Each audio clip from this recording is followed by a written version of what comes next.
So just Emily, tell me when you're ready, and we're good to go. Already going. Cool. Well, Ryan, thank you so much for sitting down with us today. Ryan Evans is the president of the Utah Solar Energy Association, and our organizations have worked together for the last year on kind of the rooftop solar deal, which is hard to believe. It seems just yesterday that we were sweating it out at Rocky Mountain Power's boardroom, but it's been almost 2 months since the settlement agreement was kind of finalized, and then we actually just moved to the new transition rate. But before we get into that, why don't you kind of just tell us how's the industry been for the last 2 months since we came to a settlement with the utility? I think the industry has been very busy, which has been great. One of the key aspects of the settlement was that we would not transition over until November 15th into the new pricing structure.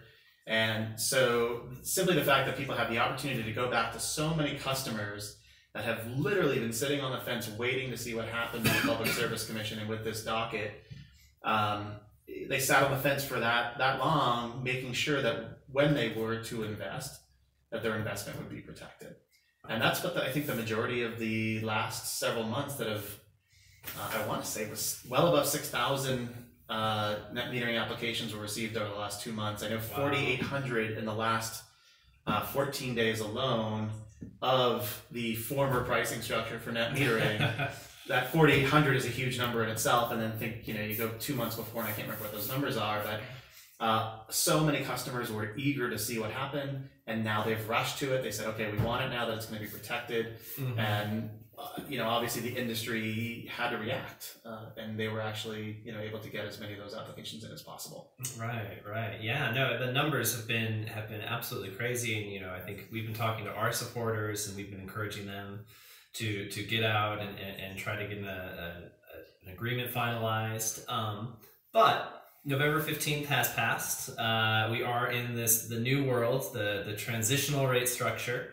And I think, people, we did encourage people to sign up under the old structure, but, the new structure is still pretty beneficial to Utah residents. And we certainly wouldn't have signed the agreement if we didn't think so.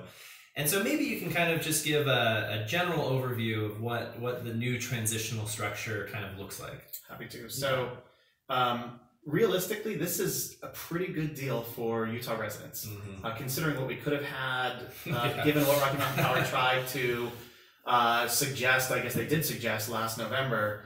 Where we ended up is actually a very good situation for Utah consumers.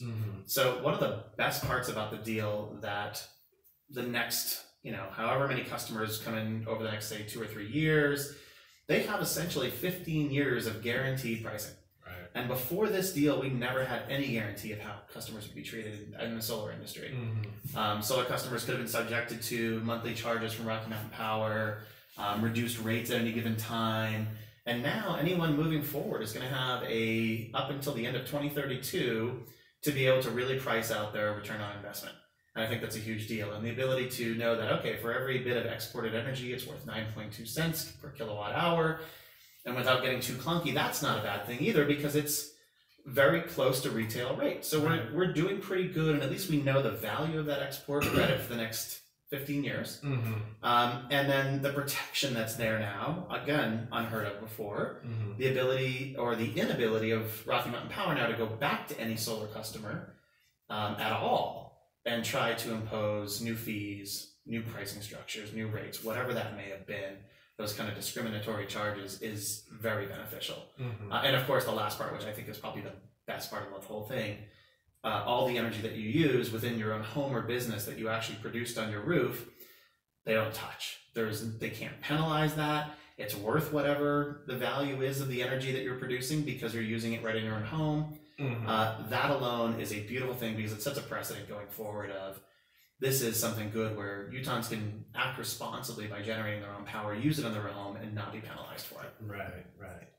And so from a customer perspective, I mean, we very much got into the nitty-gritty details about the export rate and 15-minute netting and grandfathering periods and such. But from a customer perspective, I mean, what should they be looking for? Let's say they missed the deadline, but they still are interested in solar, but are kind of worried about maybe what does that do to their finances. When they reach out to solar companies, kind of what questions should they have in their minds? Yeah, so they're going to have to ask those solar companies when they go to bid and really understand that relationship to behind the meter consumption, which is the energy you produce on your roof and use directly within your home or business. Trying to understand how they can maximize that. I think that's the key part of it. So one of the things I've been talking with solar companies quite a bit about is getting customers how to understand how to use their power even better than they ever did. So instead of just treating this as free power that you generate, make that the most important power that you generate. So in other words, when you leave the house in the morning, load the dishwasher. Don't start it. If you're leaving at 7 o'clock in the morning, don't start it at 7 in the morning. Set the timer so that it kicks in at 10 a.m. Same thing with your washer dryer cycle. If you have that available where you can start the washer or the dryer when it's going on. Turn your AC to start kicking on at 4:30 in the afternoon when you know your solar panels will be producing, rather than at 5:30 when maybe they're not producing as much. Right. So it's literally just you as a customer, you can still get value for what you're exporting to the grid, but clearly the most valuable power you produce is what you use yourself. And I think that's a great lesson for them to learn. And so they're going to want to talk about that. They're going to want to understand what their warranty is for their solar panels and what the efficiency of those panels are and what kind of inverter they have. And so they're really going to want to ask a lot of questions. And I think solar companies these days are going to be very inclined to talk with them about all the different options that they have.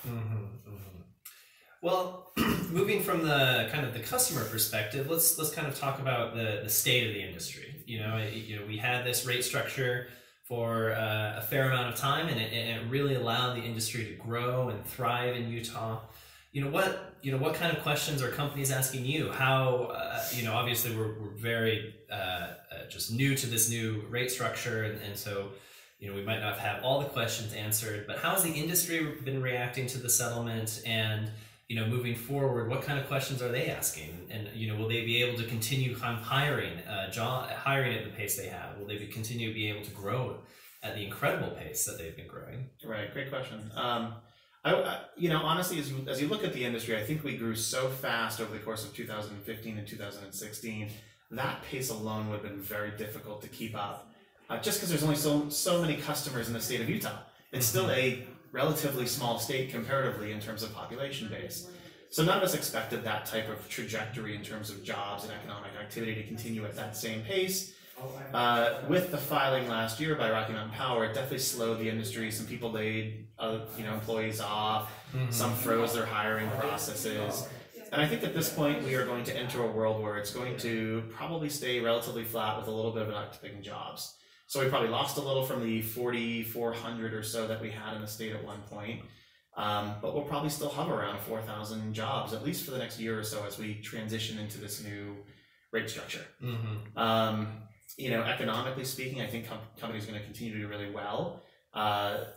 Individuals don't really care so much about the customers, about maybe the 15-minute netting and little aspects that we cared about when we argued for a better system. But companies have to learn to adapt to that, to accurately forecast customer savings. And that's the biggest question I'm getting from industry players right now. Some of the larger ones, they're working in other states where there is the difference between behind the meter consumption and then exported energy. So they've been dealing with this already. Others have not, and they were literally able to work some of this off an Excel spreadsheet at times in terms of forecasting savings. Now most of them are going to have to reach out to a software provider that understands the modeling of a typical home, of a typical size, in a typical region, how much they're likely to use in their own home, and how much they're likely to export. So it's things like that. We're looking at technology solutions. So I've been working on potential partnerships with consumption monitors, so that you can install a solar system for a customer, and then they have the ability to maybe put a consumption monitor in so they can really understand how much energy they are using and when they're using it, and can they start to shift some of that usage to daytime activity. No, it's an incredibly fascinating time. And you obviously, you kind of talk to sort of larger organizations on a national level, and certainly during the negotiations, we had some of the national companies involved. I guess out of curiosity, how is Utah kind of perceived on a national level? are we pro solar or kind of not really on the radar, and has this settlement actually done anything to amplify in either a positive or negative light that perception? Good question. Again, ones I haven't really thought of as much, but I'll say there's probably a little bit of mixed reactions. For the most part, I would say very, very favorable to what we were able to achieve. Mm-hmm. And I'll get into those favorables. I would say the only kind of negative that I've heard, and it's not even a big negative, but is that we do no longer have that retail net metering. Mm-hmm. And to have given that up when we had such opportunity as a state is a shame. And it's a shame in my mind. Yeah. Yes, we signed on to a settlement. I still think that there was great justification to continue on with retail net metering as it was for at least 3 to 5 more years. Mm-hmm.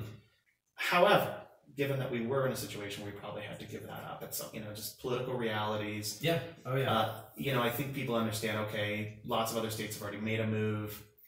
Yes, Utah doesn't have that anymore, but I guess that's okay. We'll live with it. And generally, I think one of the best things, again, that plays out nationally is the treatment of behind-the-meter consumption. It's a very, important talking point and aspect of rooftop solar for any state and for the national solar industry is to be able to separate that out. Because anytime you get into an environment where you've got a set of customers that can potentially be impacted with greater fees at any given time, mm-hmm. that's a problem. And maybe they still can, but at least they know that whatever they produce and they use within their own home is protected. Right. That's a huge deal for emergency preparedness, for doing your part for the environment, to maximizing your investment, et cetera. Mm-hmm. So that's probably one of the best things is that we've been able to do that. Yeah, and it's often something that people don't think about or people realize, like how important that behind the meter consumption and protecting that is. Yeah, huge things for us, and it's still a great talking point. As we go to municipalities in the state of Utah now, it's going to be a powerful argument of saying, hey, don't harm what they use. That's energy efficiency. Mm-hmm. Basically the same thing. Right. Let them use that energy and move on. Yeah, absolutely. Well, thank you so much, Ryan. We really appreciate you taking the time. Is there anything you want to say to some of the HEALS supporters out there who might be interested in getting solar? Or yeah, I mean, honestly, first of all, HEALS done a great job at supporting rooftop solar, solar in general, and we appreciate your efforts. I know how many HEALS supporters actually wrote emails, wrote letters to the PSC, signed on to the Utah Solar Association's petition. Mm-hmm. I mean, just a great group of people that actually did a lot for this. And I know that public voice and that public, I guess, bond that we have in the state of Utah, and the support for rooftop solar is so big that it's hard to ignore. So that's huge. I would definitely say contact solar companies if you're interested. Yeah, if you didn't get in before November 15th, it had some advantages then. It certainly has some great protections in terms of being a safe and secure investment going forward. So if it all works and fits for you, I would definitely check it out. But always go ahead and talk to a couple different solar companies. Yeah, just like buying a car. Just like buying a car. Around. You're not going to buy the first Honda Accord you'll see.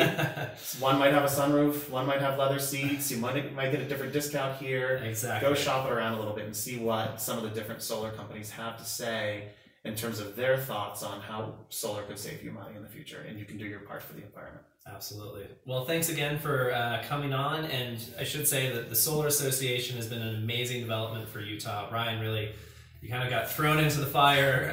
Ryan started about 2 months before this all blew up, and I can certainly say we wouldn't have gotten as good a settlement without the association and Ryan's help. So thanks for tuning in, and if you have any questions, as always, please feel free to email me or call. You can also contact the association, and they'll definitely be able to help you answer questions with companies or just generalities about rooftop solar. Yeah, and I can throw my own small little plug in. Of course. utsolar.org. We've got some links on the homepage to help you really break down in a very easy fashion the new pricing structure, as well as a solar buyer's guide on one of our pages as well that gives you all the questions that you need to ask in terms of going solar. Mm-hmm. So if you're at all interested, visit our site and see what you can find for some good quality information on solar energy. And there will be a link in the email. All right, everybody, thanks again, and thank you, Ryan.